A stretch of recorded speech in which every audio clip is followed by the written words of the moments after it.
Iran ने अरबों को धमकाया है। आपको मालूम है कि पिछले 48 घंटे में ईरान की कमर पर हमला किया गया, उसकी ऑयल रिफाइनरीज उड़ाई गई और आज भी उड़ाई जा रही हैं। ऑयल डिपो को निशाना बनाया जा रहा है। ईरान की मिलिट्री ने धमकी दी है कि अगर हमारी ऑयल रिफाइनरी को निशाना बनाया तो हम इलाका बोले तो मिडिल ईस्ट में जो अमेरिका और जो अमेरिका के समर्थकों को सपोर्ट करने वाले ऑयल रिफाइनरीज हैं, यानी खास करके जो अरब की ऑयल रिफाइनरीज हैं, हम फिर उनको निशाना बनाएंगे। ये दोस्तों धमकी छोटी नहीं है। अब एक तरह से ईरान कह रहा है कि हम अरब की ऑयल रिफाइनरीज पर हमला करेंगे।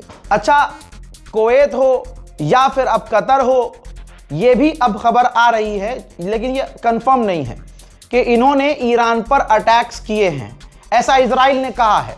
लेकिन हम इजराइल की बातों को इसलिए कंसीडर नहीं कर रहे हैं कि इस मामले में इजराइल भड़काने का काम कर सकता है। देखिए, असेंबली के एक खास व्यक्ति ने ये जानकारी थोड़ा पब्लिक डोमेन में डाल दी है कि अब जो आयतुल्लाह, जो सुप्रीम लीडर चुनने वाले हैं, उन्हें चुन लिया गया है। हिंट उन्होंने कुछ यूं दिया है कि असेंबली ने ऐसे व्यक्ति को चुना है कि जिसके कदम इमाम खामनाई, हजरत खामनाई के रास्ते पर चलेंगे उसके कदम, और ऐसा व्यक्ति चुना गया है जिससे खामनाई का नाम और निज़ाम जिंदा रहेगा। तो यानी इशारा है खामनाई के बेटे मुश्तबा खामनाई की तरफ, लेकिन नाम नहीं लिया गया है, क्योंकि आपको पता है इजराइल ने आज ही धमकी दी है 12 घंटे पहले कि जो भी सुप्रीम लीडर चुना जाएगा उसे हम मार देंगे। उधर मेरे दोस्तों, सऊदी अरब से बहुत बुरी खबर आ रही है।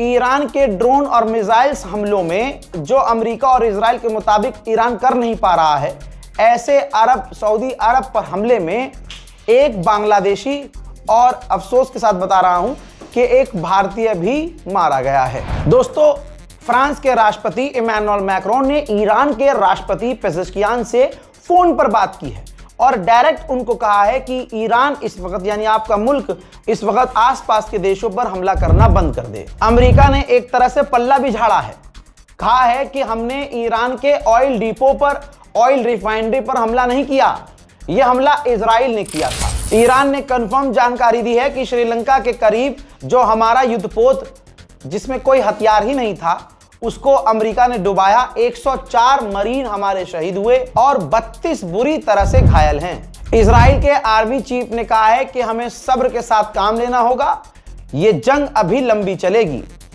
याद रखे दुनिया, जिसको इस बात का घमंड था कि जैसा हमने वेनेजुएला में किया, हम ईरान में उससे कम वक्त में कर लेंगे, और आप देखिए दुश्मन कह रहा है कि ये जंग लंबी चलेगी।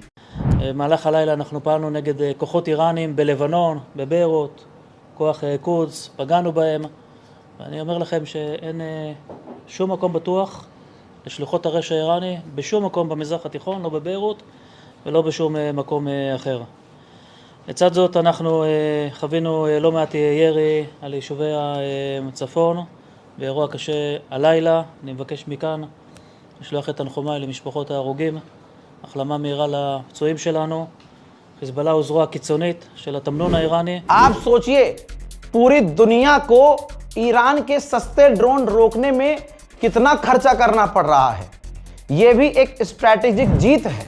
बर्तानिया अपने F-35 को उड़ा रहा है, और यह रही रिपोर्ट अल जजीरा की, जिसमें मजाक उड़ रहा है और दुनिया मजाक बना रही है कि बर्तानिया ईरान के एक सस्ते से ड्रोन को मार गिराने के लिए अपना दुनिया का सबसे खतरनाक फाइटर जेट F-35 और उसकी मिसाइल इस्तेमाल कर रहा है। हवा से हवा में मतलब एक तरफ ब्रिटेन का F-35 है, सामने से $20,000 का सस्ता सा ईरान का ड्रोन आ रहा है, वो भी आत्मघाती। तो फाइटर जेट से और उसमें लगी हुई महंगी मिसाइल से बर्तानिया ईरान के ड्रोन को मार रहा है। 7 दिन से स्ट्रेट ऑफ हॉर्मुज बंद है। जो जहाज वहां से पास हो रहे हैं वो वही जहाज हैं जिनका ताल्लुक ईरान से है या चाइना से। इसी वजह से आज पूरी दुनिया में तेल के दाम बढ़ रहे हैं और अब तेल के दाम $100 पर बैरल पहुंचने वाला है कुछ ही घंटों में। हालात इतने खराब हैं कि इंग्लैंड के पास सिर्फ 2 दिन का गैस रिजर्व बचा हुआ है। ब्रिटेन का ही हिस्सा है स्कॉटलैंड। फ्रीडम ऑफ स्पीच किसे कहते हैं, स्कॉटलैंड के अखबार के फ्रंट पेज से समझ लो। द नेशनल अखबार का नाम है। और ईरान में जो अमेरिका ने नरसंहार किया है, जो लड़कियों को मारा है, शहीद किया है, उनकी कब्रों की तस्वीर है और लिखा है कि this is the human cost. ये इंसानियत की कीमत है, ये इंसानों की कीमत, ये कीमत है इंसानों की। स्कॉटलैंड का सबसे बड़ा अखबार फ्रंट पर छाप दिया है और आलोचना पूरी दुनिया में हो रही है कि ये इंसानियत का कत्ल है। लेकिन भारत की गोदी मीडिया की, सबसे बड़ी गोदी मीडिया की पत्रकार रूबिका लियाकत ईरान के बच्चियों के नरसंहार को जस्टिफाई करती हुई आपको नजर आ रही होगी। आइए और रिसर्च के साथ बताऊं, उस बच्चों के, उस लड़कियों के हॉस्टल को जो उड़ाया गया, यही वो मिसाइल हैं जो अमेरिका की हैं। और अमेरिका की ये टॉमाहॉक मिसाइल है जिसने बच्चियों का, 170 बच्चियों का कत्ल कर दिया। अब दोस्तों मैं आपको विजुअल दिखा देता हूं। ये देखिए, ये है हॉस्टल पर हमला। हॉस्टल पे हमले का ये विजुअल है। फुल स्क्रीन पर नहीं दिखा सकता, बड़ी इमेज नहीं दिखा सकता और मुझे ब्लर करके दिखाना पड़ेगा। तो आप समझ सकते हैं पूरी दुनिया जहां आलोचना कर रही है, अमेरिका के CNN जैसे बड़े बड़े चैनल इंसानियत के लिए बोल रहे हैं कि ठीक है, ये अमेरिका ने गलत किया है।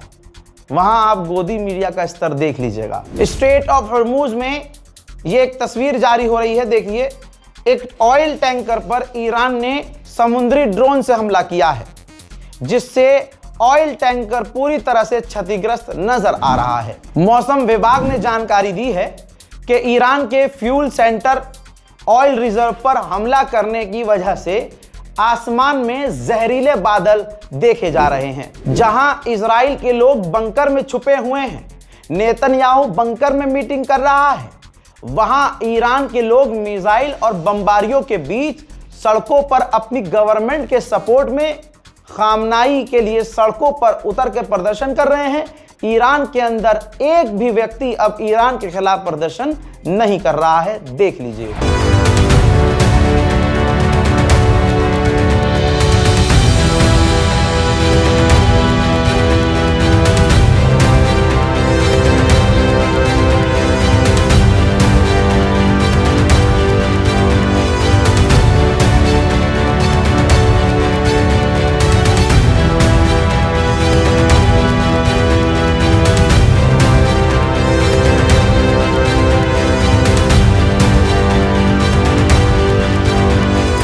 ईरान ने फिर से ऐलान किया है कि अब वक्त आ गया है नई जनरेशन की मिसाइल दागने का।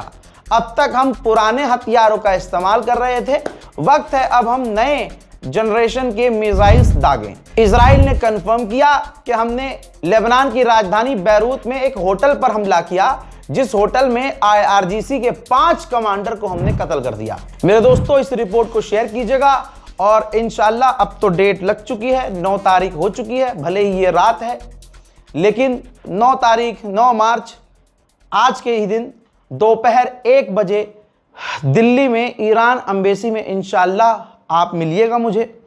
हम मिलकर वहां, आप मुझसे पहले भी पहुंच जाएं तो वहां कॉन्डोलेंस बुक रखी हुई है। आप अपना नजरिया, आप अपना दुख वहां खामनाई की शहादत पर व्यक्त कर सकते हैं। मैं पहुंचूंगा, आप भी पहुंचिए और पूरी दुनिया को पैगाम दीजिए कि जो इस शैतानियत और इंसानियत के जंग में इंसानियत के साथ है, वो ईरान का साथ दे। जय हिंद।